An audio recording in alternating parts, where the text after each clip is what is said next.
especially now. Mm-hmm. But you're keeping safe, yeah? Yes, yes, yes. Yeah, that's the key. Uh, yeah, this is a really interesting time. Just again, your health will, oh, of course, come first. And hopefully they pay you the salary that you are supposed to be, that is a livable wage, because it's without you, there would be no help to the group home, and that would be devastating right now. So Mm-hmm. they need to understand the value of you. And if they're not paying what they should be paying, then perhaps joining a union or something to fight for better salaries, for better lifestyle, so that people are keeping 2 or 3 jobs, and it's not okay anymore. You need one job, you also need time to rest, right?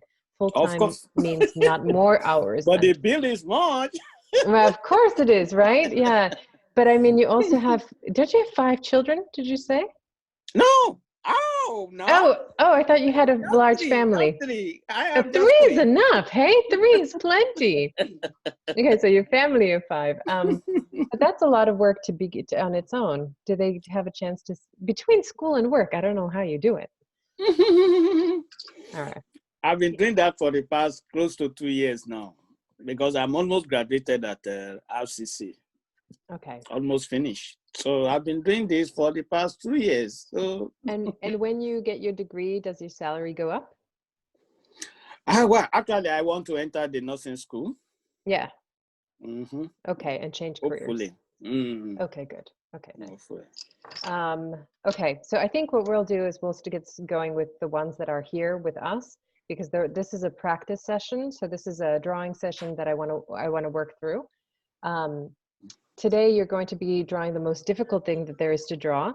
Understand, a lot of artists don't know how to draw this. Oftentimes, one of the hardest things to draw is to draw the hand, right? Mm-hmm. And the way, because it's such an interesting architecture, it's interesting, it can go in multiple directions. So we're going to go step by step.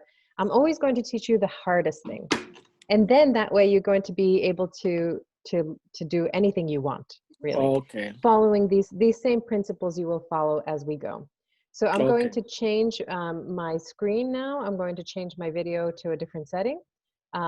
You want to get a pencil and a paper ready, and an Okay. eraser today, okay? So Okay. pencil, paper, eraser, and I'm just going to switch my view. Okay.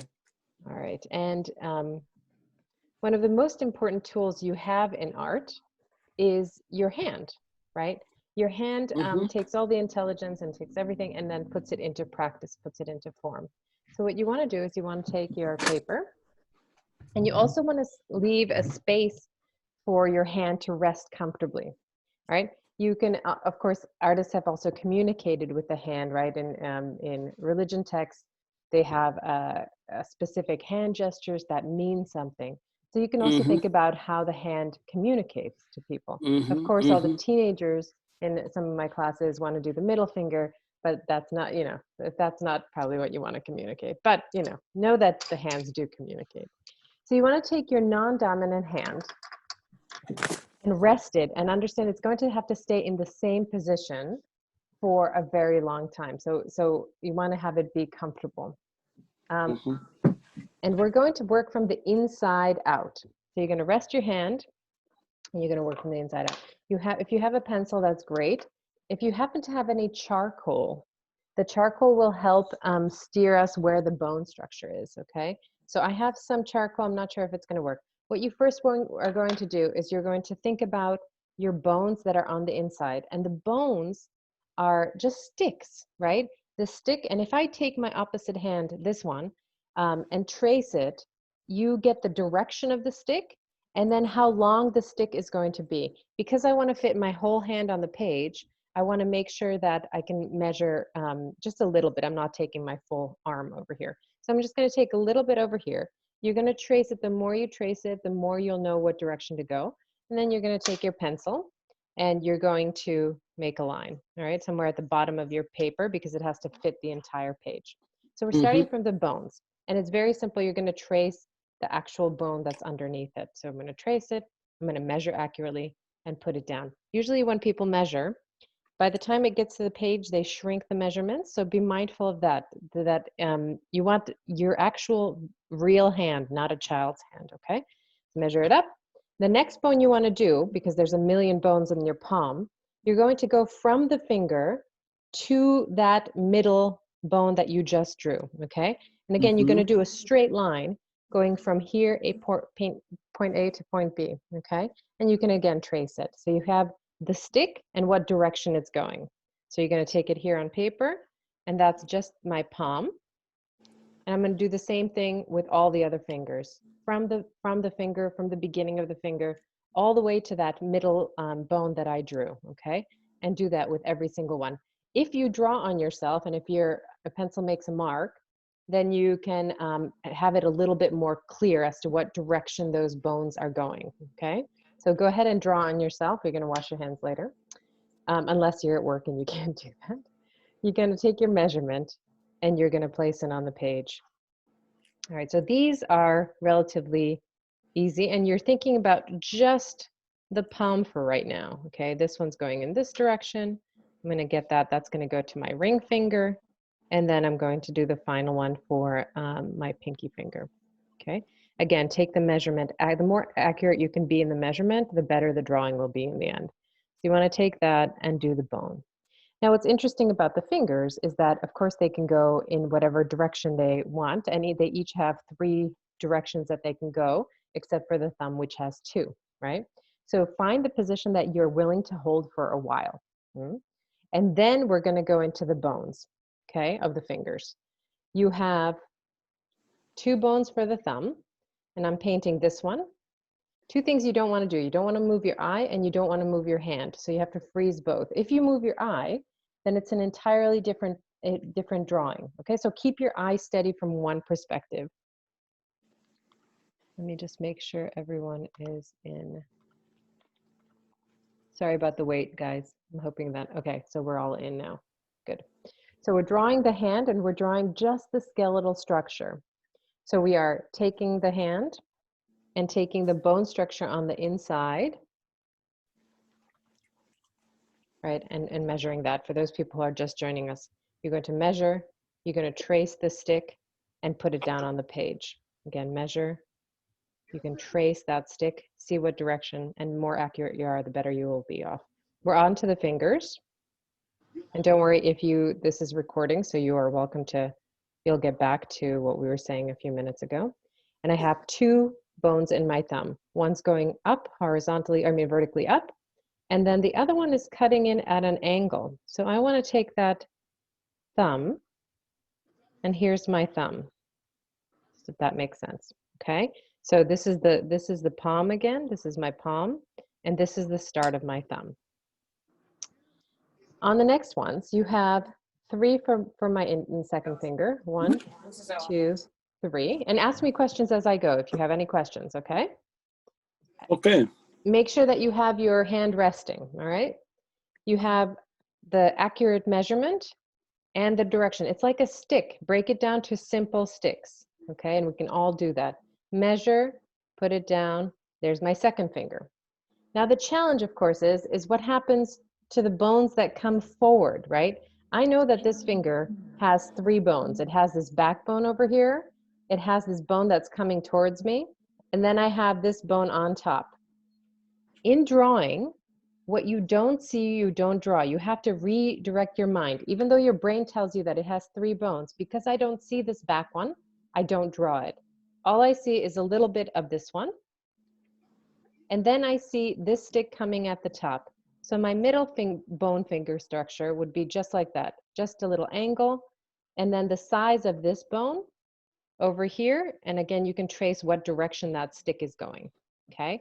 So you always want to, when you're drawing, you want to start with the core of that thing, the bones of that thing, before you add the muscles. Oftentimes we start with the edge line, the contour. And then we have the bones going in all kinds of strange ways, and it's strange to correct. So if you start with the center, you'll get where you need to go. So we have that middle finger there. Next comes my ring finger, and it's the same thing. If the hands were out like this, that would be an easier drawing. But because they're bent, right? I want to show you the hardest thing again, so that you can draw whatever it is that you see, okay? So this bone, again, I see a tiny amount, not a lot, a stick going up. Then I have this diagonal, this long. And I have, the longest one I have is the one that's facing me in this direction. It's going straight down and it's that long. So I take it and I put that bone right up top, okay? So now this looks like chicken fingers and that's what you want, okay?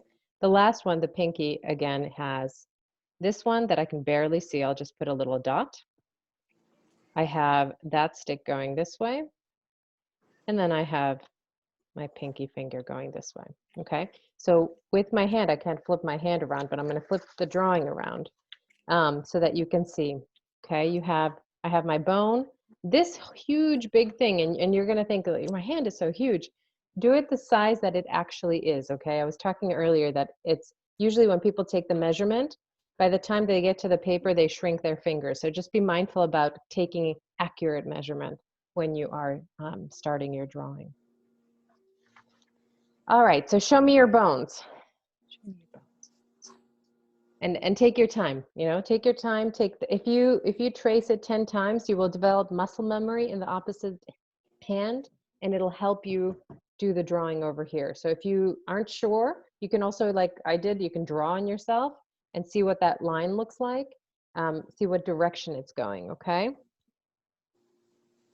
And that will give you the size of what we're doing. Talk to me if you have questions.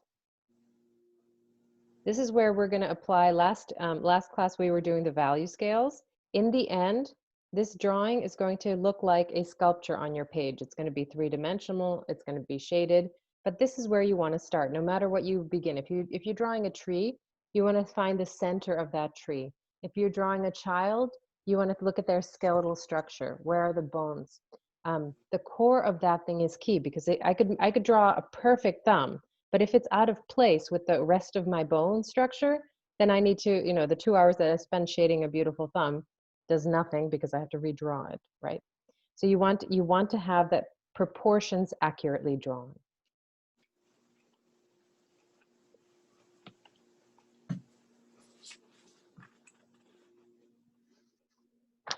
And let me know when you are ready to go, okay? If your bones, and show me your bone structure if you have it.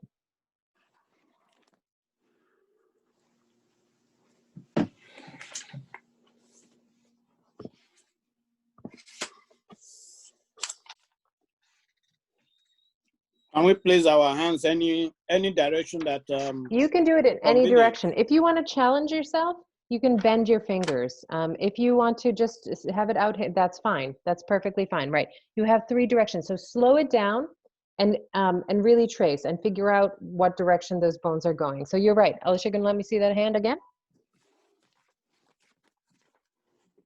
Right, perfect. You have 2 bones for the thumb. The second finger is hand. Just have the bones will probably in the end be, the fingers will be a little bit closer together when you start drawing the edge line around, because the next step that we're going to do is going to be the muscle. Anyone else have their bones ready? Perfect, Kenny. Okay, so you have, just be mindful about the size of the wrist, right? The size of that. And then your fingers, when you are bending them, think about the size of them. It seems like they're getting a bit small and a bit shrunken. So think about maybe measuring accurately each of the digits so that they go in a specific direction. So each of those digits will give you 3 different lines. And when you bend them, just take those sizes accurately. They could be a little bit longer. Okay. Nice. Perfect. Good job. Who says that you can't draw over Zoom? You totally can. Georgina, let's see it. Perfect. Okay, you have the hand, you have the wrist, and then you have one hand coming, and then you have that second finger. Beautiful. They again will, the fingers in the end with the muscles around the bones will come a little bit closer together. So that's perfect. Nice. See, this is the most challenge. Usually artists, if you notice in paintings, usually artists have the hands going in their pockets or behind them, because it's one of the hardest things to draw. So we're going to attack the hardest thing, and then you'll be able to draw everything that you see. Amy, Karen, any, Ayomida, if you have your hand, let me see. Right. That's it. Yeah, beautiful. Oh, these would be great. Okay, great. And yeah, and Karen, let me see yours. I think also just be mindful of the size. I think your hand will be a little bit bigger. Yeah, the fingers might be a little bit extended. It's so interesting when you have a virtual background, suddenly, you know, the video goes in and out. Okay, we're gonna go on to the next step. Your body is made up of curves, okay? And I started out with sculpture. So I really think that touching and feeling the form will give you a great amount of information that just by seeing it, it does not, okay? So I would go ahead and feel your body is made up of curves going in and going out based on the muscles of where it's going.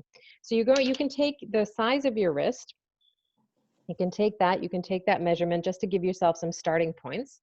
Again, don't shrink it as you come to the page.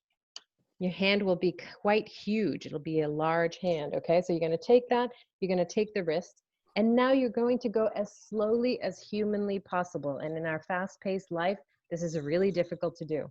You're going to trace your curve on your actual hand, and you're gonna determine how much it curves and how long the curve is, okay? So you're gonna follow the curve. I have this curve coming in, and again, feel it out. I have this curve going out because of this muscle over here. So I'm gonna trace the edge of that muscle that's in my palm. Then there's a knuckle. So that knuckle comes out. I have a curve going up from my thumb. Then I have a slight little curve with the knuckle of my thumb. And if the slower you can go, the more curves you will feel. It's not going to only be a hand. You'll get a hand on your page, but it's actually going to be your hand, which is much more interesting. So the nail's there, and then I curve around my thumb like this, right? Then I notice that there's a curve over here before it comes down like this. Goes in here. And then I have a couple of creases over here. So slow it down and really look and really trace. Once you trace it, you'll know how long the curve is and where it's going to go, okay? And you're going to slowly make your way around the entire hand. Right? One thing is that when you have one line stop, right? Imagine the hand, and this might be helpful for some of you, is to photograph the hand, right? To see where one line ends, like right here for my thumb. I have to pick up not the line from over here because it blends into my hand, right? It goes into my muscle. I have to jump back in space because the drawing is flat.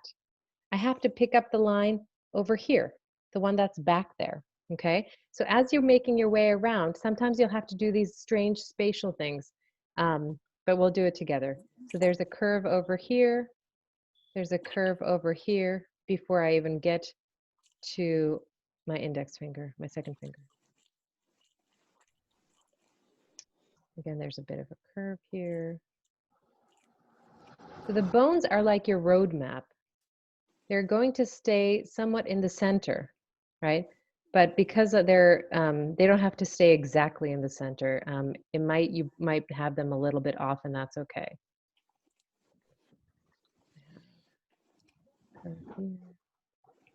So again, go slow and do the tracing. The answer is not on your paper. It's right here on your hand.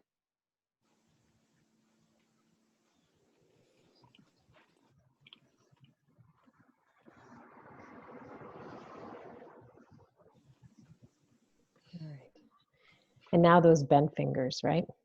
I have to pick up the line on the side that goes up, around, and then it curves where my fingers are bent. I'm going to just pause or unmute when my husband is talking in the next space. The curve is over here. It goes down. And then to do the forward part, where this is coming forward at me, you have a curve. I have a curve here on the side. And then this part comes in just like that. curving on this way, and then there's a little bump over here, so that my nail is over here.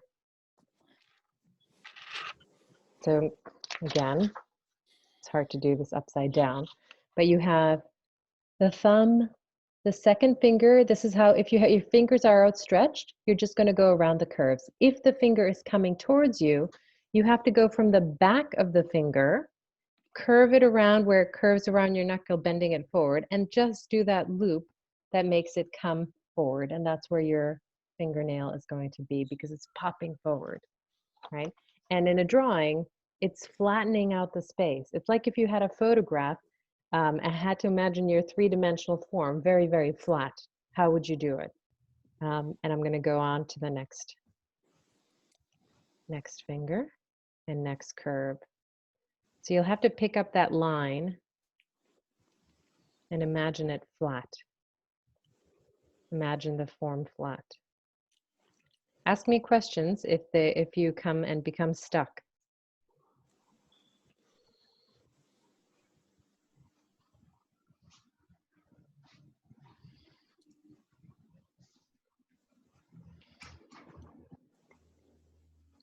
So here's my second fingernail. And by the way, because this is one of the hardest things to draw, it's going to also be incredibly frustrating. So take your time and know everything that you're doing, even though the bone structure is already a great step forward.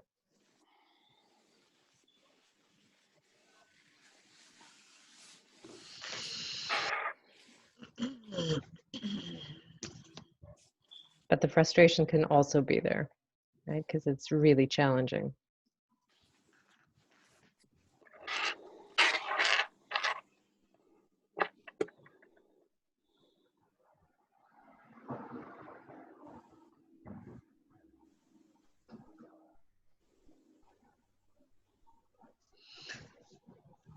And you want to make your way around the entire palm at the end.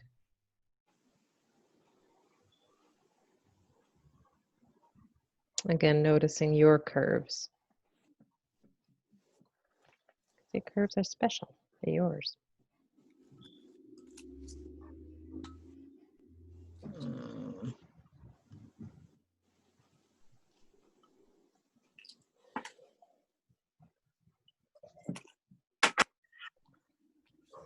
All right, so tracing all the way around, going slow, and picking up, if you do have fingers bent, picking up the back line and curving it forward, right? Taking the one that's back here and running the line up here. Cutting it up. Show me what you got. That was fat. Whoa. Take it. It's all right. This time around, if it looks like chicken, it's fine. It's muscles. Awesome. Edelyn, awesome. So one thing to remember, Edelyn, is to make sure that when you're taking the bone size, really, really measure accurately, and really, because the fingers, and this happens to everybody when they start to draw, is when we take the measurement, we collapse it and we make it tiny, right? Try to take the measurement and keep it still so that that digit, and actually exaggerate it, make it bigger than you think, because in fact your hands are large, they're huge, they're powerful structures, they're powerful things. So you want to take it and measure accurately, and if you make it bigger, that's fine, but we don't want a child's hand, right? You want an adult hand, so you can really enlarge and really measure accurately. If you can go as far as taking a ruler, if you really want to, if you're very scientific, you can grab a little ruler, or you can give yourself the measurement of the pencil. You can take the pencil. I go from the tip of the pencil to where my fingers are, and just double check that those digits are accurate. This digit is a little bit small, so this curve will be a little bit bigger. This digit. So go around and double check the size of them. That's one of the hardest things, is that we shrink them. And again, don't worry about it. This is just how it goes. If you, ideally, if you had, if you were drawing anything from looking at it, you would look at that thing, you would measure it out, and you would get accurate measurements. So if it's a child, if they let you, right? Exactly. Good job, Elshagun. Good, nicely done. Now think about the width of your fingers, right? Not only measuring this way, but measure this way, the thickness of the fingers, because some of them are now too large. So you have to think about that measurement as well. But all of these things are measurable because you have the subject right in front of you. You can take it, you can measure it with your pencil, double check those sizes.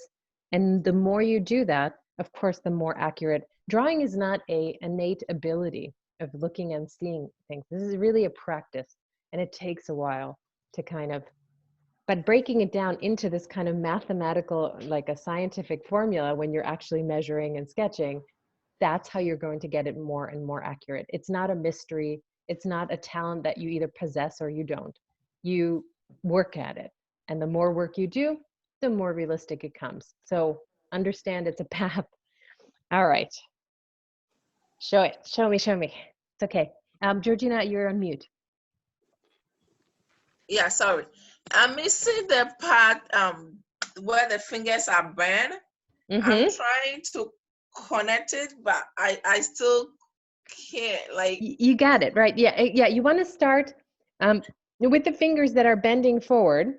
You have to first start your line in the back and find out the curve of maybe this top part, okay? So you want to curve because that's where they're going to be bending. So you want to curve where that part is going to be. But then you have to take that line and you're following the curve of the side right here.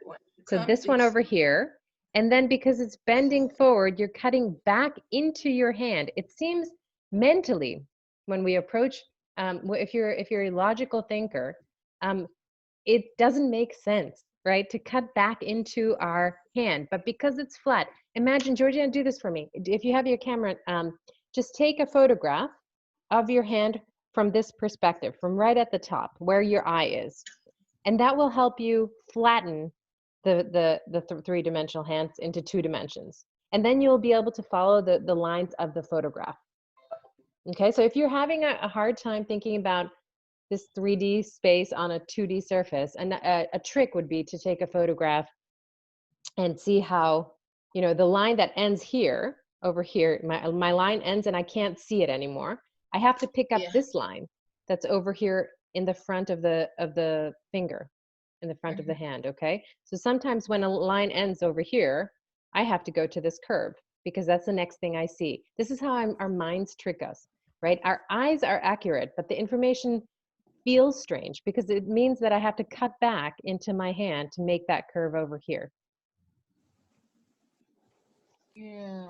Yeah, it's funky. It's weird. And especially when you draw your bones going forward, it also feels strange because it's hard to imagine that this bone is going in this direction and then going down at a diagonal. But it's helpful to break it down into those bones to really get those direction bones going where they need to go. And if you ever are uncertain, take your hand and actually feel it because it'll be much more somehow touching it and sensing it with your opposite hand will give you information that your brain will not give you. It's strange. It's very weird. We often rely only on sight. We rely for accuracy with our eye, thinking that we already should have it or know it, but that's absurd. If you don't know the form, it's very, very difficult to draw it from just intuition, you know? So I definitely encourage you to feel out the space, the sense, and really touch your opposite hand that you're drawing. I find that the sense of touch is just so important when you're drawing 3D. It's okay. And if it looks, listen, if it looks, you know, like I said, if it looks like a chicken, it's your first hand drawing. If you've never drawn a hand before, this is amazing and outstanding just to get anything that's looking remotely like a hand, right? Remember Cueva de los Manos from Argentina. Yeah, people, that was the easy part. That was like when you were in kindergarten and did turkeys, they just put their hand in there and blew and got the tracing of the hand.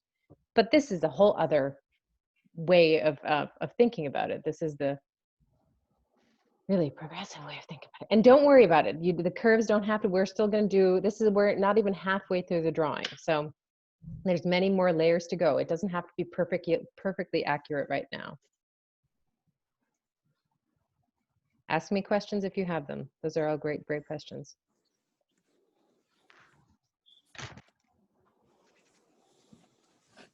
Okay, So I think we're going to go, unless you want to show me the drawings, if you need any help with the contour lines.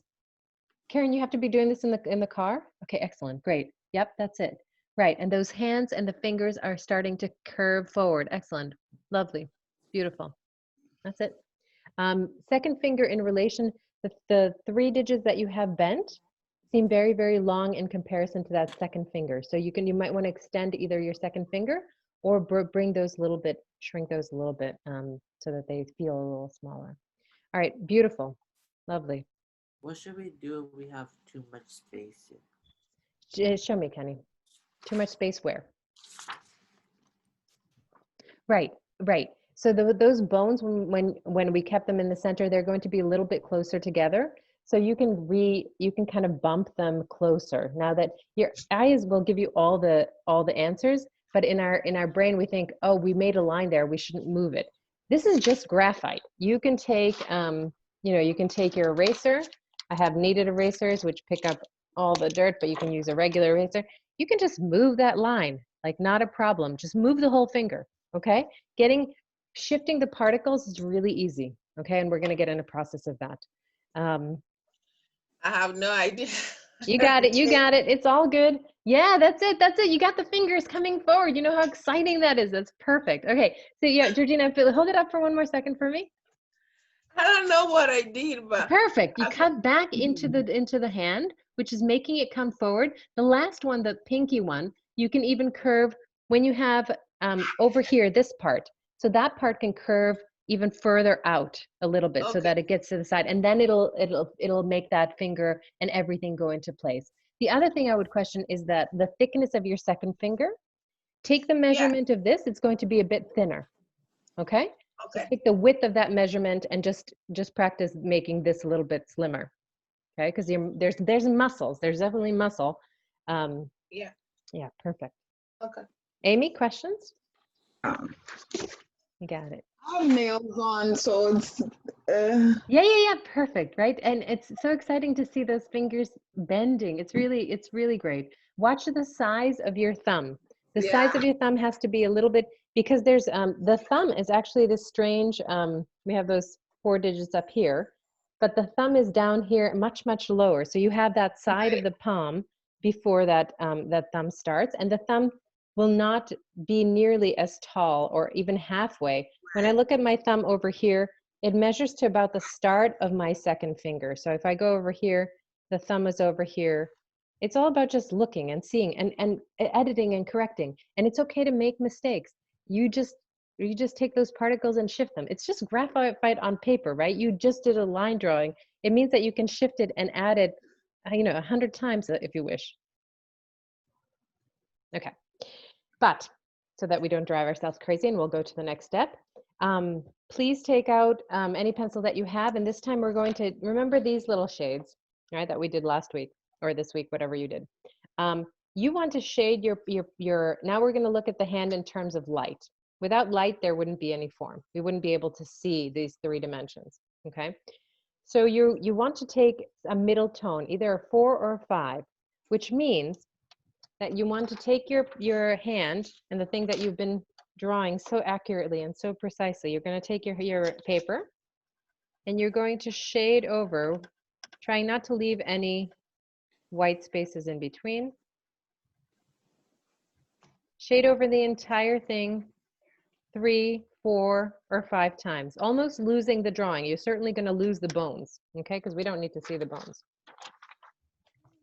what number pencil? What is So that? if you just have HB, that's perfectly fine. If you want to get this done a little bit faster, you can do B pencils. The B pencil is going to shade it that much faster because it's darker. Okay, so if you don't want to spend the HB pencil, you might need to have like 4 or 5 passes going over it. With the B pencil, it's going to be like maybe 2 or 3 passes. Okay. Also, if you want it to be more 3-dimensional, if you notice I'm going in a horizontal way across my form. When you go horizontally across, it makes it feel like it's a cylinder, which the hand is, right? It's a bunch of little cylinders. So if you go in the direction of your skin, and you can tell by the wrinkles, then it'll, in the end, appear more 3-dimensional. So I go around horizontally on my form. And then I take my thumb and also go horizontally across that. I think my thumb is too big. You know it, shrink it. It's all good. It's just, yeah, when your brain gives you these signals like this is too small, this is too big, just change it, just shift it, just move it over. It's interesting when we think that when we put a line down, it should be perfect and it should never move. It's this weird, someone either taught us this strange concept, but this is so flexible. We're just starting the drawing that you really don't have to worry about having it exactly in the same right place. How are you supposed to know? It comes through practice. So I'm going to go over it and I'm going to take maybe a darker B pencil so that this goes a little faster for you. Actually, this is the best I have. Oh, I wanted to show you this tool. Sometimes in this drawing kit, you get these lead, this is a full lead stick, and this is an extender for a pencil. So actually, if you ever really work your pencils all the way down, if you have an extender, you can just put the little tip on and it'll give you, it'll extend the life of the pencil. But because this is just a lead stick, I have a big surface area, which means I don't have to spend, time over and over again shading over this thing, and can work a little bit faster if you need to work faster. You can also put nice music on and kind of lose yourself in the shading. Oh, you can also for this, this doesn't have to be perfect either, right? And oftentimes we don't use the opposite hand at all because it's something we can't control, and but it's part of us, right? And it makes, if you use it, it makes neurological pathways develop in your brain. So give it a shot, try it out, try using the opposite hand. It'll be a little bit more of a scribble than a shade, but that's okay. It'll help you start balancing out your body using the opposite hand. Again, you can put some good music on and shade in the rhythm of it.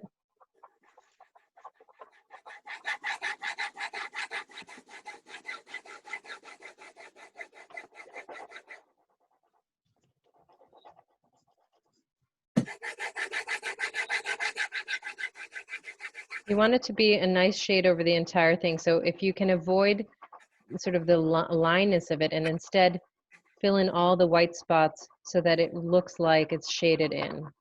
And your drawing could nearly be lost. We'll get it back. You did it once, it means you can do it again. Okay.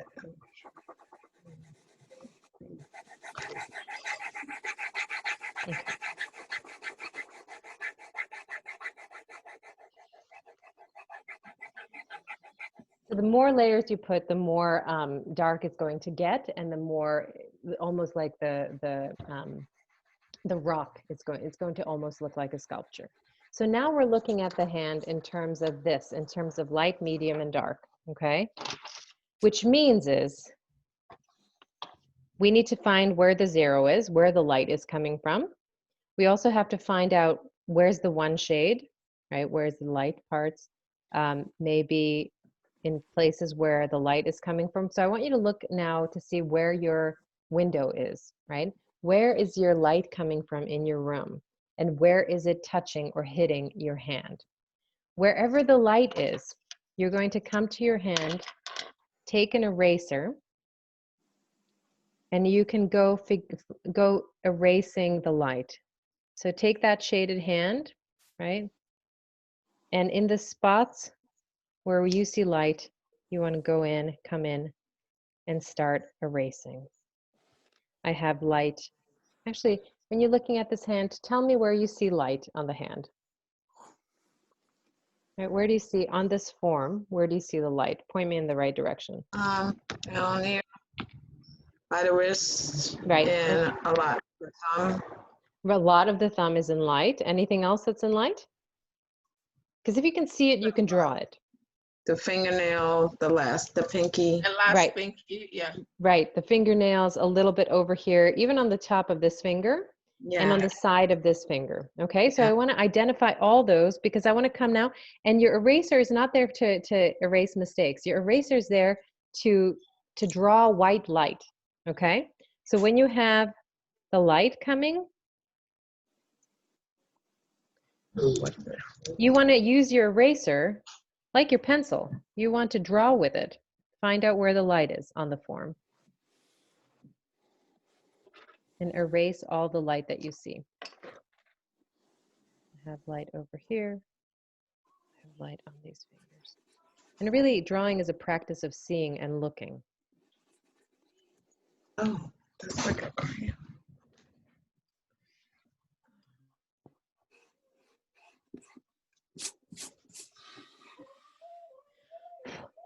The opposite to that, when you're studying and looking at light, when you're looking at light, the light cannot bend around the form to highlight the opposite side. So whenever you have a highlight, on the other side of that, you're going to always have a shadow. So you want to add in your steps and identify where's the one shade, like over here. And then as it gets further inside, my hand is going to, there's quite a lot of shade there.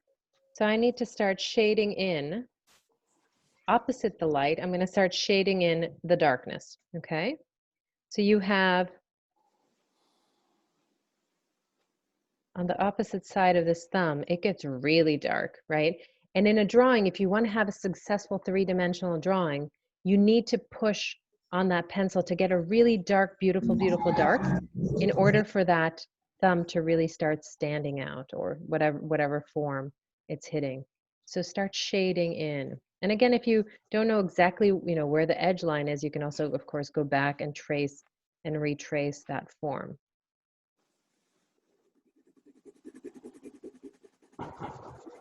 And now you're going to start seeing your friends or family's faces in a whole different way. You're going to start looking at, where's the shade? Where's shade number 1?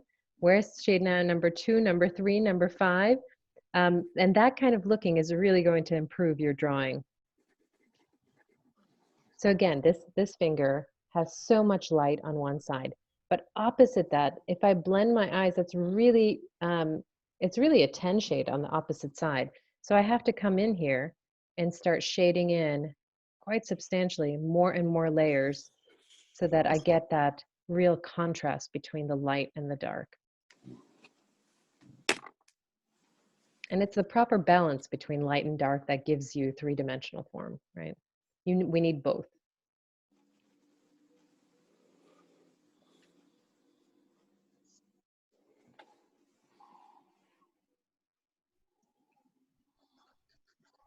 By the way, this is something you can't rush. So take your time and give yourself some time to scribble.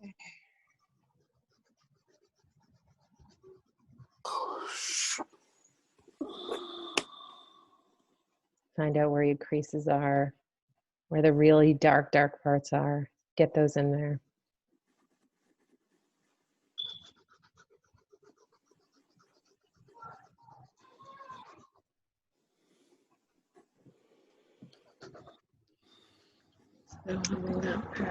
And this finger is really light in relation to the background. So I have to go around to my palm and start shading in the background. And if I want this finger to really start popping forward. Eventually what happens, just by putting in the dark and erasing the light, the hand will start popping out of the form. It's going to start being three-dimensional. So once that starts happening on your page, let me know, because it's an exciting time.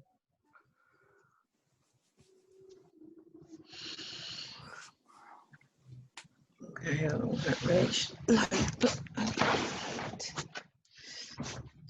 Yeah, you might have to stretch. You might have to stretch your hands. It's a lot of there's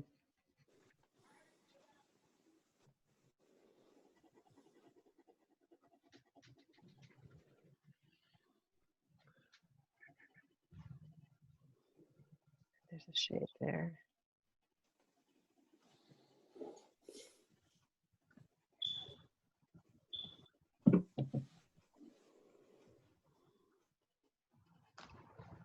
Perhaps one of the last things to consider is look at the background that's behind your hand. So look at the spaces in between.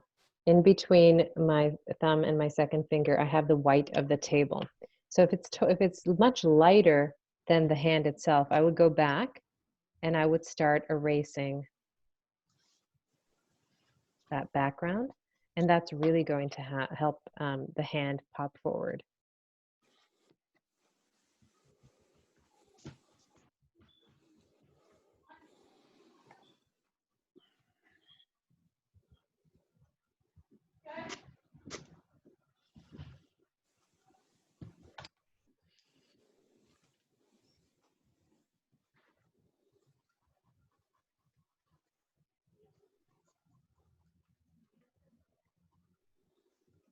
Again, don't panic if this is difficult. It is difficult.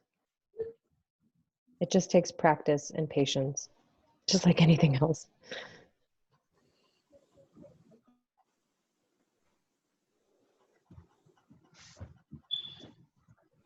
And it might happen that the fingers will move on you, right? Because they're not stagnant. They're a form that's moving. So you can do one of two things. You can either move the hand back to where you think the drawing was, or you can shift the particles on the page to just move that finger. Move it a little bit further down if it needs to come down.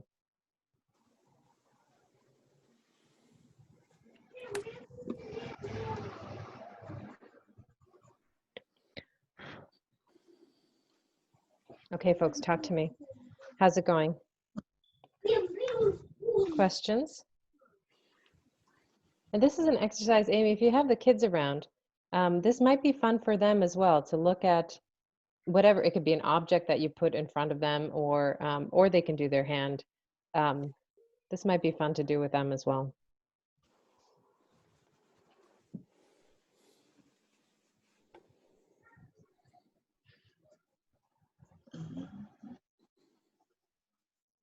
And now pat yourself on the back. If you're getting anything that is remotely looking like a hand, understand that you are doing better than majority of artists, okay? So if you have something that is looking like Cueva de los Manos that is on the page, you're doing a great job.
No, the answer is always on the form and not on your hand. So sometimes you want to train yourself to look at the form for about 10 seconds and only look at your hand for about 2 seconds.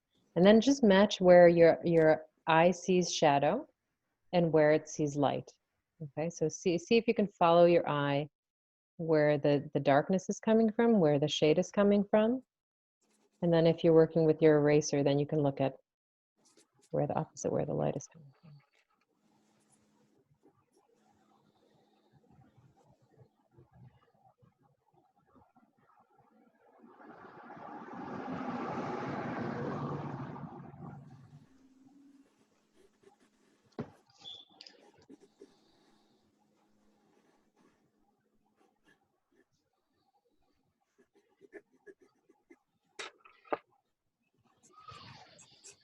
Again, this might be a good thing to do with music so that you can just kind of get lost in it for a while.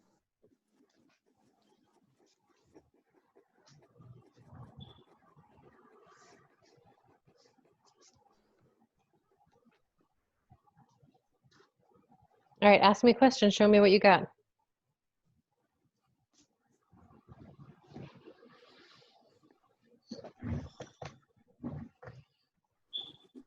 do we have? How's the shading going? Karen, if you, it might work better. Yeah, there you go. Exactly. Okay, great. Okay, so you have light and you have some really dark darks. You might want to work on the shades that like the 4, 5, 6, or 7, right? Where's the 6 and where's the 7? If this is a 10, right? Or if the creases are a 10, if they're really, really dark, what is the shadow area? So where's the 6? Where's the 7? Where's the in-between values? That's looking great. That's looking beautiful. Yeah, if you can put, you know, if we were in school, you'd be putting these hands up on the wall. So keep it. These are great feats. These are great accomplishments. Put it in your space somewhere. Show your family, right? Look what I did. It's really inspiring. I'm gonna put some music on.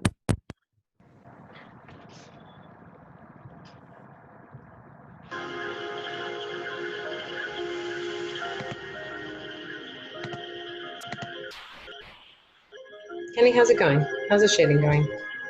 I think that I'll just like That's it, right? You got the hands. You got the hands. But I mean, it's a stylized hand, and it can be interpreted. It's not. It doesn't have to be super realistic. I would watch the wrist. Okay, so be careful that the wrist is strong enough to support the hand. It's going to be much thicker. The rest of it looks great.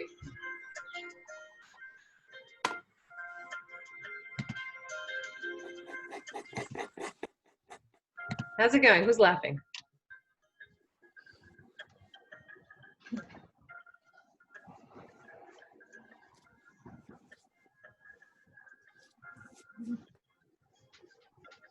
Be brave. Show me your hands. Amy, show me your hand. How's it going? How's the shading going? That's awesome. I mean, if you've never drawn a hand before, understand what you've just accomplished, right? Do put it up in your space and put it up and just have a look at it every once in a while. It's gorgeous. It's a really nice job. Edelyn, how's it going? It's all right. If it's a struggle, that's part of it. It's totally good. Hold on one second. I'm just going to turn the sound off. Okay. I'll show you. That's awesome. Beautiful. Okay. Watch the size of the wrist. It's again, this part. Okay. This part Okay. might need to narrow. Adeline, I want to see yours one more time. Be brave. That's it. Okay. That's awesome. So that's the power and the strength of the hand. We might have exaggerated to the larger size, but now looking at the shade, anyone, what's really interesting about these is that anyone who would see the picture, whether it's realistic or stylized, would be able to recognize that it's a hand form, which is extraordinary, right? To communicate that you can see a hand on a flat surface is extraordinary and is wonderful. So put these somewhere in your space and show them off. It's hard to draw hands, right? And you can also practice this. If you really want to challenge yourself, you can switch and you can do this hand, the opposite hand, with your non-dominant drawing hand. And that's quite a feat too, right? But doing it in the same exact manner. So for this exercise, I'm looking for, are the bones accurate? Is the direction of each of the fingers going in a specific direction, right? I'm looking for the direction lines. I'm looking for the edge line to see how you followed the curves. And then I'm going to be looking also at the shading. So you can spend as much time as you have, or just this class time is perfectly illegitimate. You can photograph it, and then it gets dropped into, I believe it's the next assignment. So whatever you have right now is absolutely fine. Photograph it as you have it and throw it into my RCC for grade. When is it due? What is it? The exercise. When is it? I mean, the assignment. When is it due? So when you, I'm not sure. Let's just look at RCC together. Let's go into, let's see, my RCC. All right, so we have our course. We're going to go into our coursework, and it should be in this unit.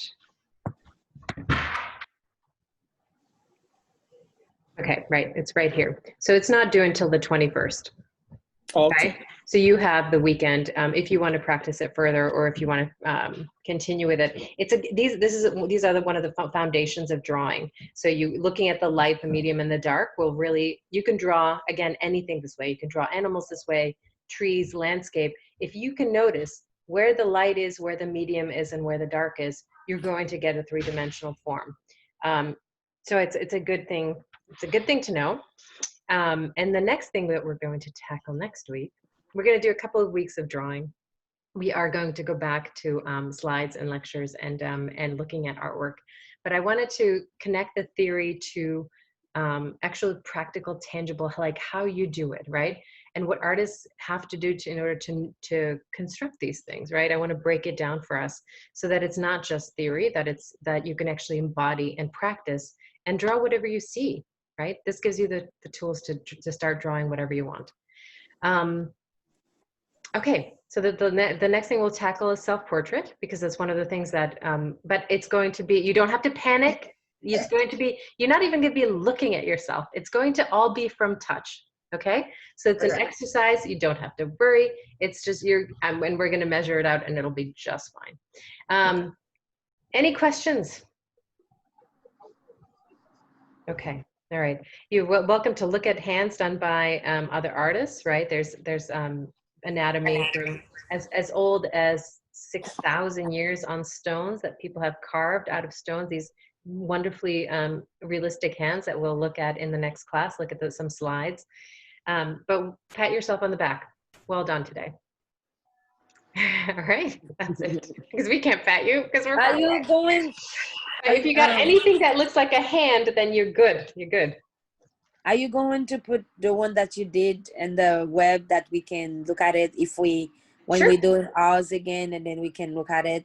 Yeah, I can, and I can break it down in steps too. I'll take the 3 steps: the bone structure, then the curves that we did, and then the shaded 3-dimensional hand. Okay, so we'll have all 3 of those as examples, and I'll put them in as an attachment in Unit 3, Week 3. Okay. All right. And that's it for today. Think about, I don't know if you've had the time to read any chapters from People's History of the United States. Has anyone, and you don't, if you haven't had the time, I perfectly understand. But in order to understand the US history in a particular way, I think it's important to look at some of those chapters if you get the time. Or even if you're, if your kids are learning about history in school, if they're learning just linear history, like from history books in school, it's not enough. The People's History really sets up a better version, I think, of looking at it from multiple points of view, because it's often been erased, which is not okay. I have a question. Yeah. For the video, the video that you asked us to listen to, Yes. the guy talking, and after when we finish listening to him, and we have to write something about it, what we understand. It would be, so that would be in the discussion forum. So you listen to Sir Ken Robinson's talk on creativity and education was the last one, right? Mm-hmm. So if you go in the discussion forum, there should be let's see. This is where you want to share ideas. So his talk was called Do Schools Kill Creativity? It's this very first one. You open that up and you can post into this discussion. Okay. You can also read other people's discussions and what they thought about, which I think, since we're not in class, in class, you'd be able to talk to one another about these things. But because we're in this strange way, this is sort of the way to be able to talk as a group and as a class. So I encourage you not only to post some of them, but if you have time, not that you do, if you have any extra time, you take time to read each other's. Okay. So when we read each other, so we can like say something about it. Yes, you can comment. Yes, you should be able to comment on what everybody has said. Okay. Yeah, it should be like a virtual platform for commenting on one another's work. Amy, did you have a question? That was, I think I left you, I sent you an email because I didn't know if we were to post it in I Am From, because it didn't have like a Do Schools Kill Creativity post. Like we, you see how that is at the, I wonder if you can upload, so Karen, you've uploaded a number of times. Did you put it in a specific I am from folder and do schools kill creativity, or did you just post that as a title, if you're still on? I put it into the open discussion and Okay. for Okay, that's it. Okay, so if you go to open discussion, and if you put it as a title, you can drop in on any information that we talk about during class. So the title would be in that box right there. Let me see. So we had a number of discussions so far. One was Yeah. I am from, which is just to share, you know, who you are. And the other one was in response to the TED Talk that Ken Robinson was doing. By the way, he has a really great talk on learning from home. He just passed away this summer, but he had a talk not only about learning. Write it down. So this is his learning from home series, and for those of you who are struggling with kids learning from home right now, it's just to take a deep breath. You're doing an amazing job already, and it talks about a family from Mexico who has, I think, 3 or 4 children, and trying to organize both being, you know, working from home, teaching from home, and the huge responsibility now that there is on parents. He also did a great talk. The second talk is between his daughter, Kate Robinson, and she had a wonderful speaker on right after. This is the second one with Julie Lickog-Hames. She is an amazing speaker, and she spoke right after the death of George Floyd, or the massacre, the murder of George Floyd, and talks about how to address that with your children. So that might be that was a powerful one to see as well. So just in case you need some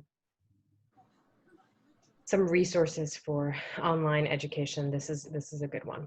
But you don't have to do it you don't have to watch it for the class. That's just for your own purposes. Okay. Any other thoughts? Any other questions? Of course, I didn't show you my drawing. My computer cut off. Please. Yeah.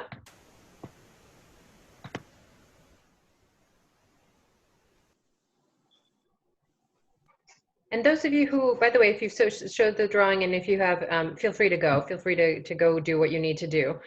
Those of you who are on, feel free to ask questions, but I'm going to be here. I'll see you on Monday, all right? And this drawing is due on Monday, so make sure that it just gets slipped into the My Courses, okay? My RCC. Okay. All right, have a wonderful weekend and practice drawing. If you have your hand with you all the time, so feel free. Yes.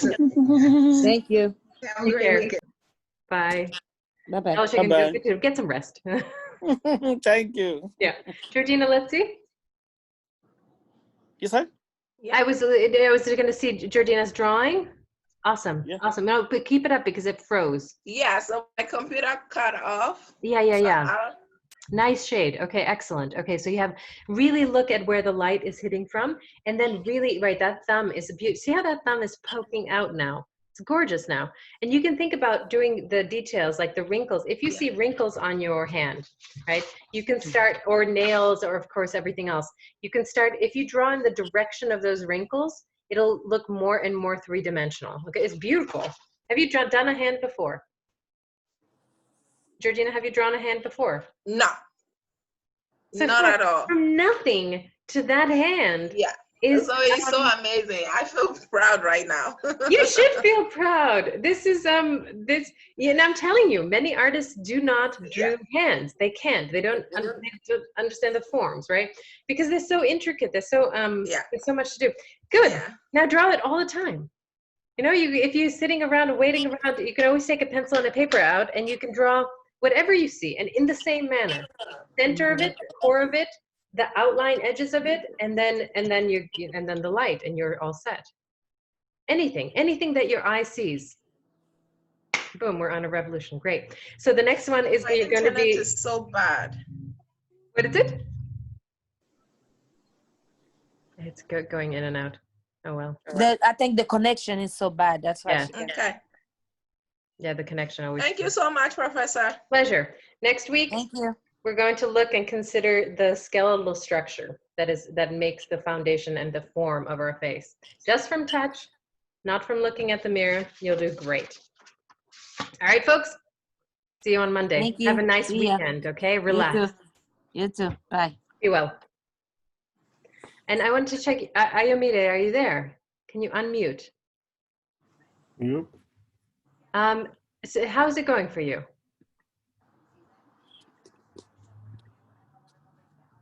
Did you have a chance to do, how are you? Oh, we haven't I'm really good. met visually. How are you? Have I'm you had a doing good. chance to see the videos? Yep. Yeah?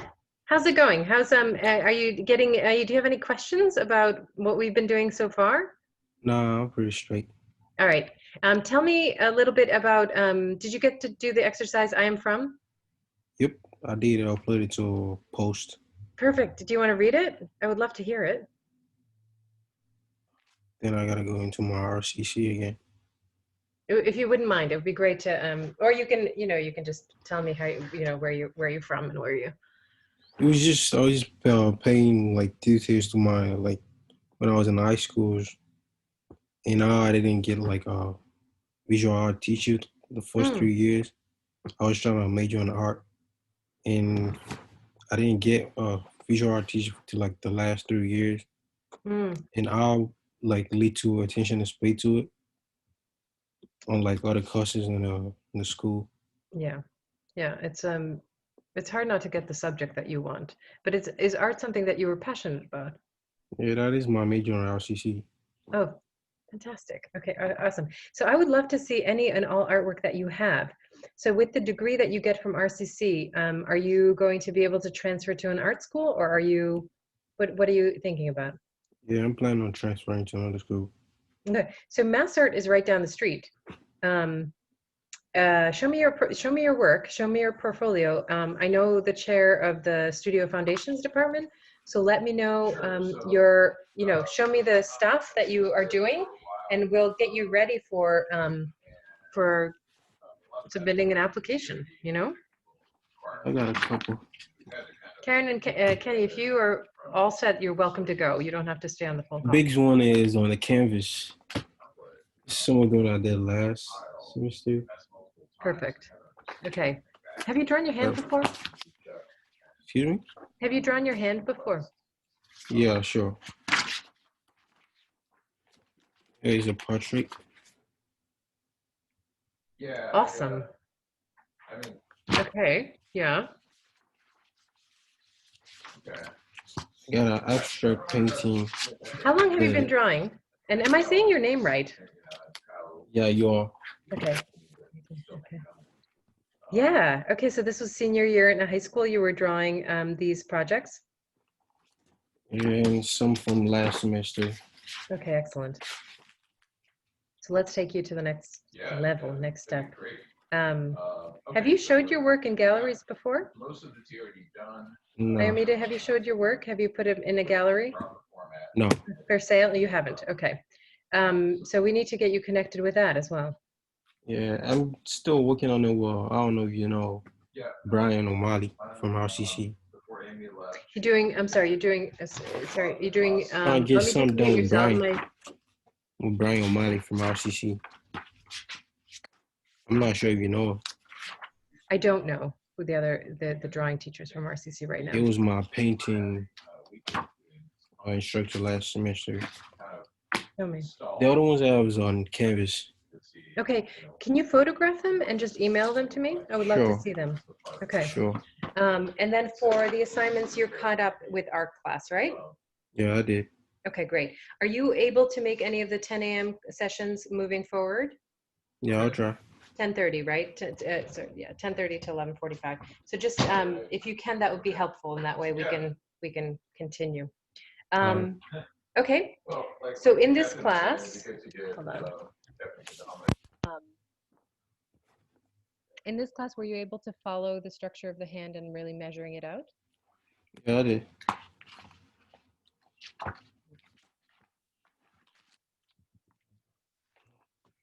Yes. Okay. Beautiful. Lovely. Perfect. Yeah. All right.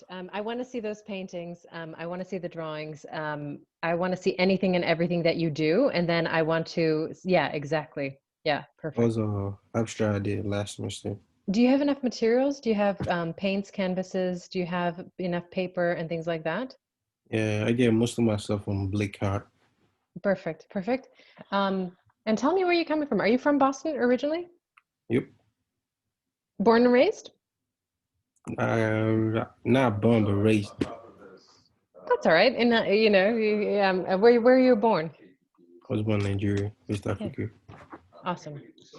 Okay, draw all the time, paint all the time. There's a lot of grants that are available. Yeah, obviously art is something that you are inherently, passionate about. That's very clear in your work. So let's move you to the next step. Have you painted with oils before, or are you painting Yep. in acrylic? I did both. Both. Okay, excellent. Okay,